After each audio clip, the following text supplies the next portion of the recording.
这是地球上最艰难的一战。被觉醒的黑暗路基艾尔力量实在太强，两奥合力都被击飞500米开外。只见黑暗路基艾尔肆无忌惮地吸收维克特利水晶。回到人间体的小光艰难爬起，他掏出变身器想要再次变身，却没有反应。此时银河告诉小光，他能变身的次数只剩最后一次。看着整个城市硝烟殆尽，队友们也纷纷受伤。亚里莎重伤被马娜救回。马娜问有野，生命的意义是什么？有野告诉他，生存就意味着冒险，但我们要明白为什么要战斗。作为机器人的他终于明白生命的意义。而两位奥特战士最后一次变身与黑暗路基艾尔对抗，他们的时间已经不多。此时小光突然想到办法，他让小翔先离开。他说敌人在不断的吸收维克特利水晶，他的能量无穷无尽，但两奥顶多只能再撑3分钟。只要在彩色计时器响起之前解除融合，然后再一次超级融合，就能够比现在支撑的更久一点。变身器里的赛罗担心地说，3分钟的变身同时也是你们超级融合的极限。小光说，能够超越极限才是人类，就像豪气前辈说过的，不要小瞧人类。接着两奥开始交替作战，银河启动佐菲的力量 Z 光线。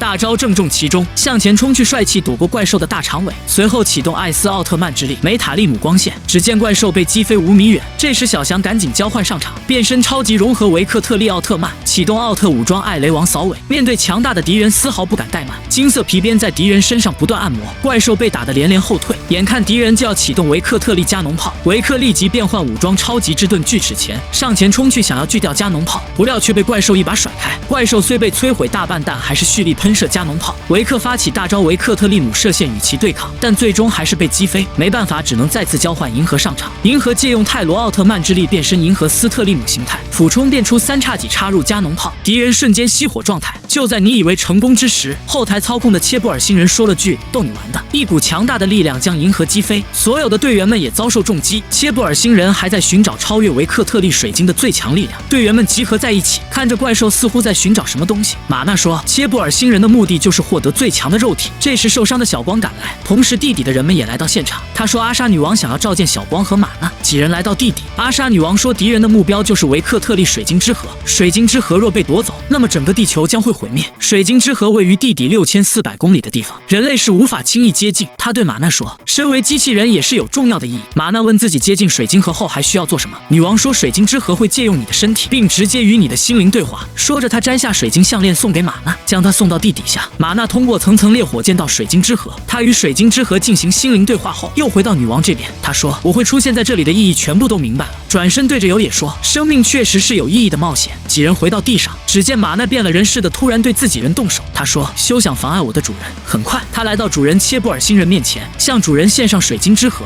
这下就能让伟大尊师的身体完全复活。整个星球的生命正在被吞噬。小光跟小翔掏出变身器，打算一起去救马娜。此时队友们才知道小光原来就是银河。豪气说，一直以为你总在关键时刻消失，原来你一直在最前线战斗。地底的老人跟小翔说，那个机器人是敌人，有必要去救他吗？小翔说，阿莎女王相信那个机器人，所以我也相信。说着几人开始分头行动。小光和小翔找到马娜，切布尔星人正出阴招，马娜为小光他们挡住攻击，接着几人被炸飞出去。危机时刻两人在空中变身奥特战士，两奥合力发起射线。马娜回到基地，眼看切布尔星人就要启动维克特利加农炮，紧要关头，机灵的马娜抢走谢帕顿玩偶往外面扔去，自己却被重伤。谢帕顿终于回到主人身边，维克立即启动奥特武装谢帕顿圣剑。怪兽虽然受伤，但实力却不减，两奥与之展开贴身肉搏，但还是频频落入下风。嚣张的切布尔星人阴谋将要得逞，路基艾尔的真身就要复活。只见复活的黑暗路基艾尔从半空飘出，此时泰罗告诉小光，让黑暗路基艾尔复活并将其全部消灭，就是维克特利水晶之河和马娜的真正目的。两奥恍然大悟，原来这才是真正的敌人。这时怪兽蓄力发起大招，两奥上前冲去，竟被打回人间体。马娜在基地这边面对的路基艾尔原来是影像，但即使是影像也能将马娜重伤。受伤的马娜艰难起身，而银河跟维克能量耗尽，随之都被石化。看着被石化的两奥，小光十分内疚。伤心之际，同伴们找到小光他们在车上，马娜传来消息，他说那个怪兽需要内外部同时夹击才能打倒，自己会想办法让他的内部系统失控。这样一来，马娜也是处于非常危险的处境。黑暗路基艾尔扬言要将地球所有的生命都化为闪光玩偶。人们看着这可怕的怪兽，惊恐万分。美玲作为志愿者照顾着受灾的人们，千草得知情况也是十分焦急，他开启网络直播，告诉人们千万不要放弃。人们听着千草一直摸的歌舞，都纷纷燃起希望。地底的女王也来到地面安稳民众。她说，要打倒怪兽，必须所有人齐心协力，团结起来。说着，地底所有人都把维克特利能量水晶交给小光和小翔。女王说，集齐这些水晶能量，你们一定可以再次变身奥特战士。就在这时，玛纳传来消息，他和路基艾尔已经连通，接下来就会让他的系统完全失控。话音刚落，一群小卡拉怪兽出现，他们声称是黑暗路基艾尔特战队。队长让小光、小翔先去对付路基艾尔，其他人赤手空拳对付怪兽。文弱的有野竟能将怪兽打倒，然后帅气转身发出吉恩星云炮。地底的老人也是刀光剑影，对敌人毫不客气。女王也是随手一挥，怪兽尽数消失。小光和小翔听着千草动听的歌声，两人信心满满，随即变身。石化的两奥终于恢复能量。基地这边，玛纳正在破坏敌人的内部系统。影像路基艾尔质问玛纳为何要保护他人生命。玛纳说，曾经有个人告诉他，生命是不断在改变并延续下去。有了玛纳的配合，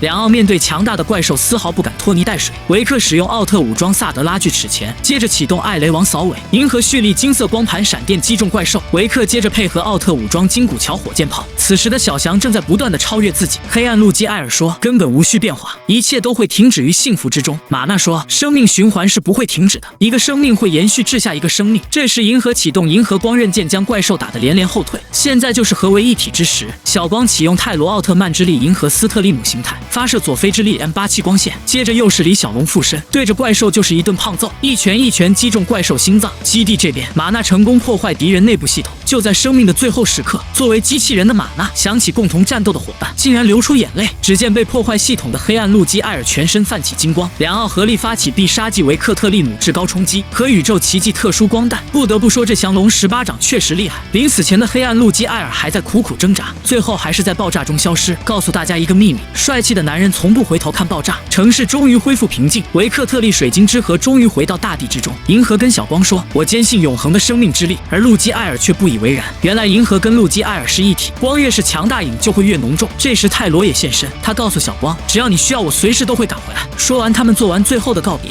而看着被毁坏的城市，长官意识到自己的错误，深感愧疚。亚里莎说，我们一定会建造更美好的城市。其实真正的强大并不是破坏的力量，而是共同建造的力量。只要齐心协力，就没有打不倒的怪兽。我是小影，关注我，下集更精彩。